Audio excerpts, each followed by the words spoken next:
Hello, friends. Welcome to the world of English literature. My name is Amit, and today I have with me Arzu, who's a research scholar. And today we'll discuss this poem called For Anne Gregory by William Butler Yeats, which is in your book First Flight, chapter 10 for class 10. So, Arzu, we are going to do this poem by William Butler Yeats, who's one of the foremost writers of 20th century, a dramatist, a poet, a prose writer, Nobel Prize winner, pride of Ireland, pride of the whole world, let's say, a very philosophical man along with being a poetic man. So let's start with a recitation of the poem. Yeah. For Anne Gregory. Never shall a young man, thrown into despair by those great honey-coloured ramparts at your ear, love you for yourself alone and not your yellow hair. But I can get a hair dye and set such color there, brown or black or carrot, that young men in despair may love me for myself alone and not my yellow hair. I heard an old religious man but yesternight declare that he had found a text to prove that only God, my dear, could love you for yourself alone and not your yellow hair. Now let us listen to a musical rendition of this poem by this person called Steve the Balladeer.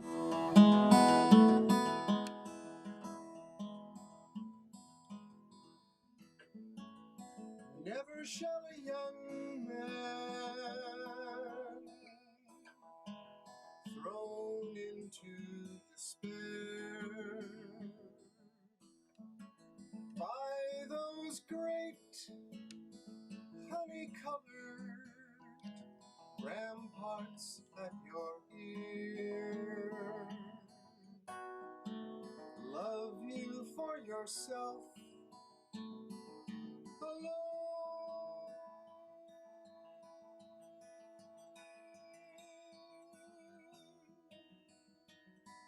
and not your yellow hair.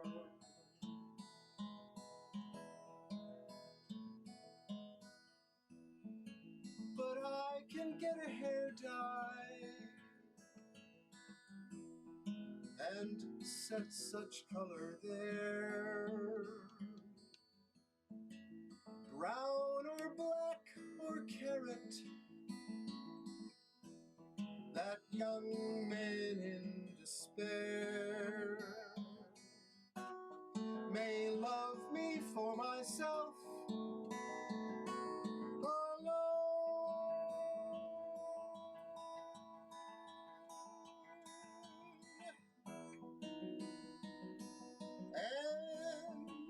and not my yellow hair.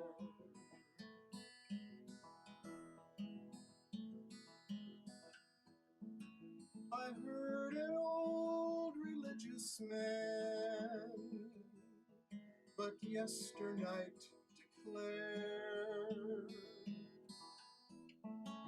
that he had found a text to prove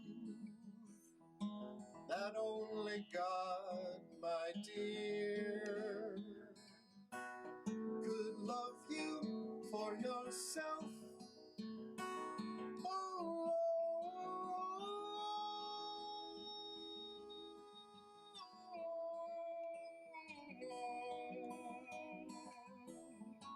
and not your yellow hair.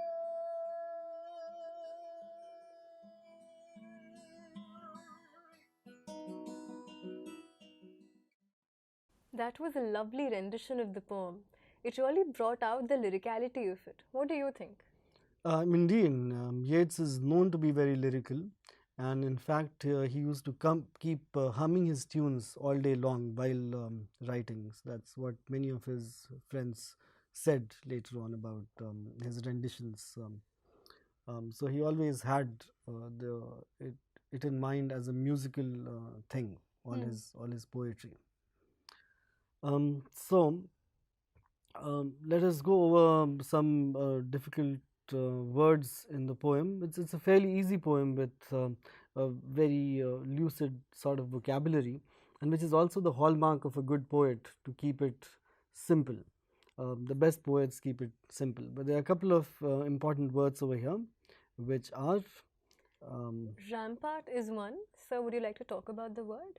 so rampart is fortification, like the walls of the Red Fort. So the walls around to keep enemies away is rampart.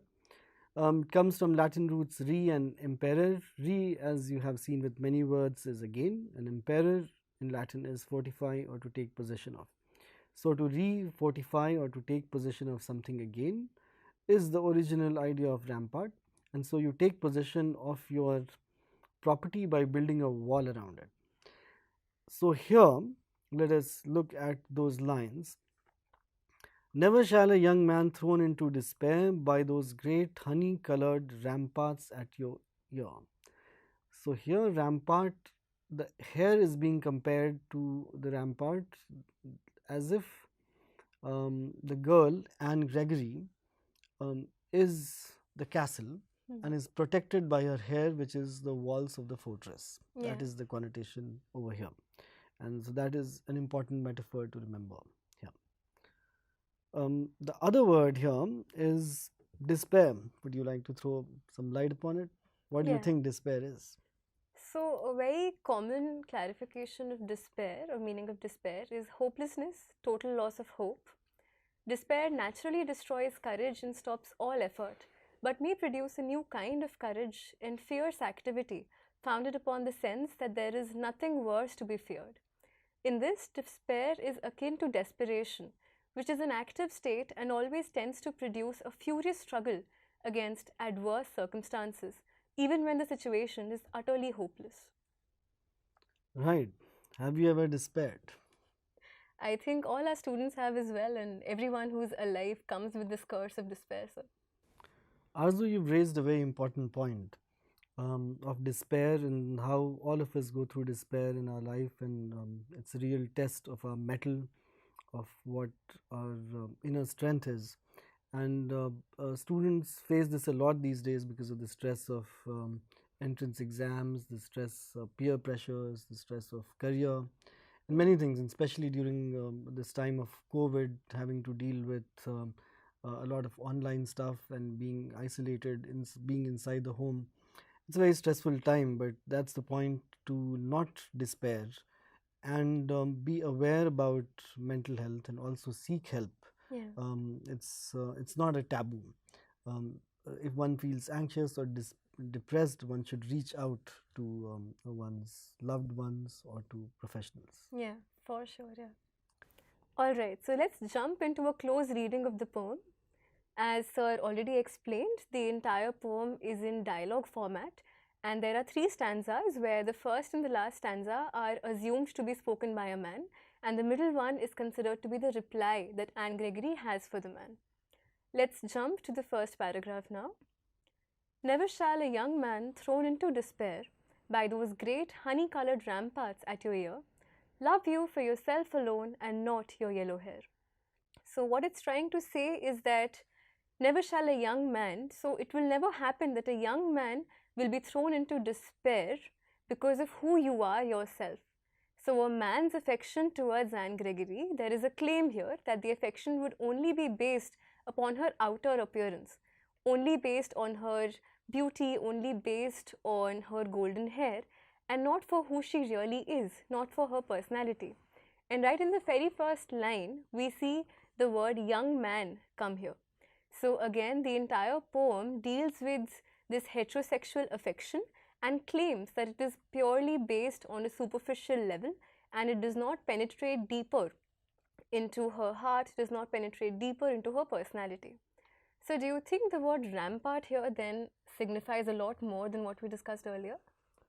Definitely does. So, if you look at these lines, a young man thrown into despair by those great honey colored ramparts at your ear.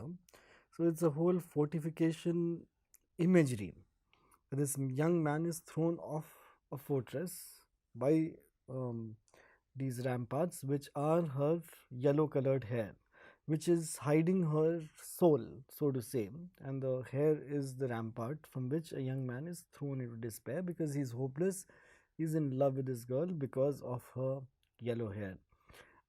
So to say, love you for yourself alone and not your yellow hair, which is the operative part of this stanza, that the narrator here is saying, or people would assume the poet is saying, that a young man who falls in love with his a girl with honey colored yellow hair will not fall in love with her for what she is intrinsically worth, but for her outer beauty, outward appearance.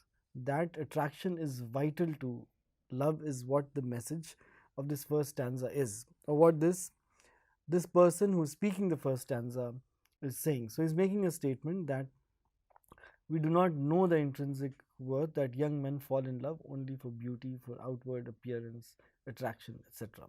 So, do you think there is an assumption here that this love is purely carnal and not anything beyond that?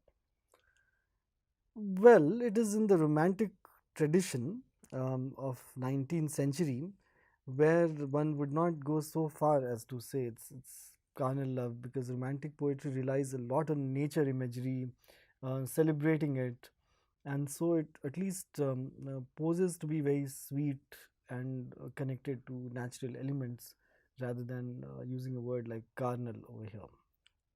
All right, Yeah. thank you. Let's look at the next stanza.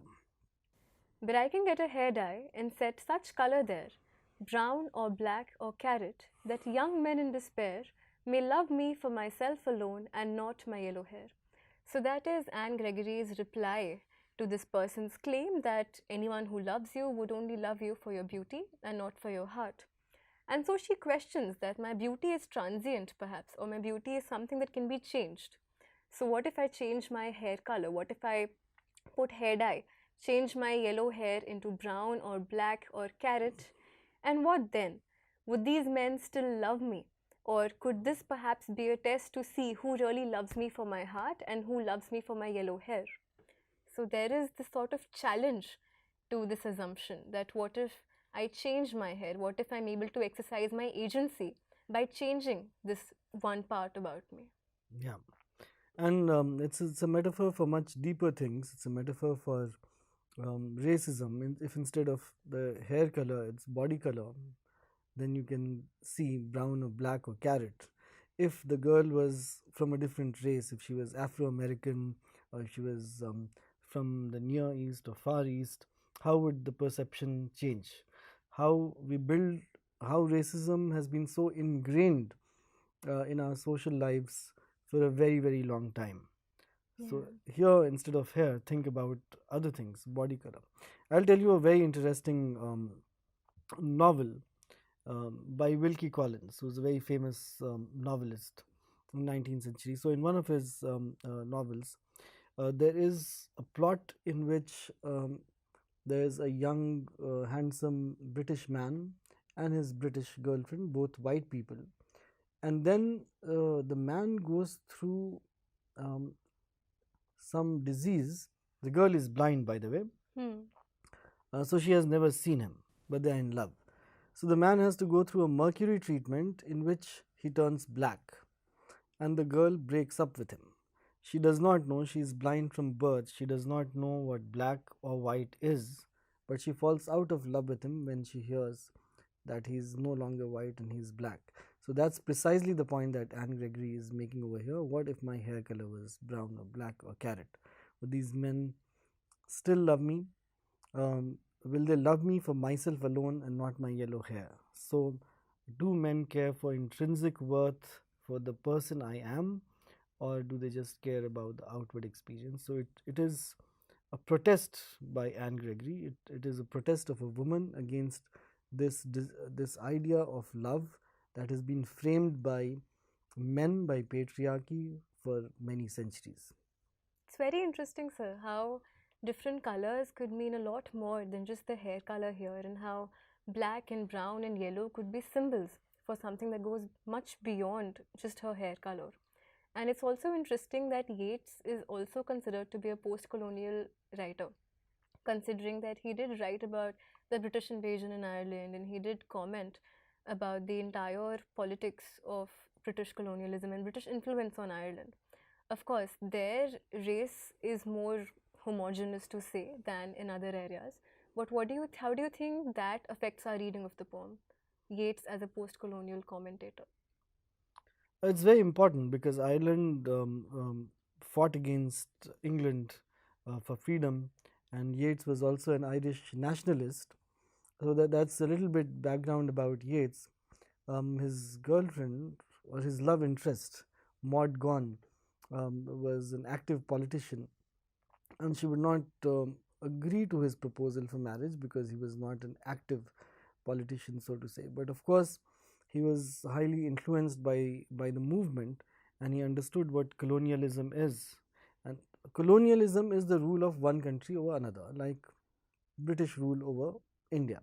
And similarly, the British rule over Irish people, also the rule of white people over white people. But you can see the nuances over here, the finer point over here, with the brown and black in the carrot hair, because as you have seen in Hollywood films as well, it is the blonde hair which is preferred for the stars, for the heroines. And in fact, you would be very interested to learn, Arzu, that there's a big hair industry that runs in the world, hair industry of wigs, where Afro-American women in America wear wigs of straight hair because they would not get employment if they have frizzy hair or wild hair and things like that. And so these wigs come very costly. And so hair is more than just an innocent metaphor like we are looking at this poem. Yeah, so I think it really impacts your acceptance as a woman, the beauty standards that the world subjects you to, and how you have to either take a stand for yourself and rebel against all of that, or perhaps conform to all of this in hope for acceptance, in hope for love. And how Anne Gregory here is questioning that conformity. Anne Gregory here is taking a stand that what if I change my outer beauty?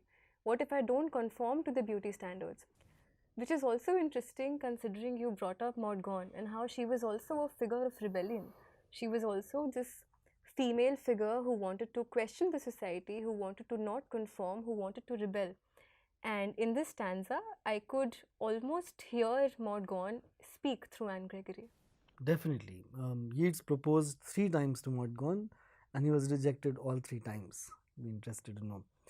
But this also tying into the whole question of racism, etc., is very relevant, students and friends, to think about the issue of racism, how deeply ingrained it is in our society, how we endorse beauty products, fairness creams, how our superstars have endorsed fairness creams, because it is ingrained in our psyche that fair is better, which is a very unfair assumption.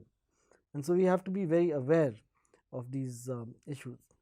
However, let's move to the third stanza now. I heard an old religious man by yesternight declare that he had found a text to prove that only God, my dear, could love you for yourself alone and not your yellow hair. So here the narrator of the poem brings in a third party. So this is a third character. Actually, there are 4 characters. The young man who falls in love with the girl who replies, this religious man who finds a text to prove something, but above all these is the narrator who may not be the man in the first stanza.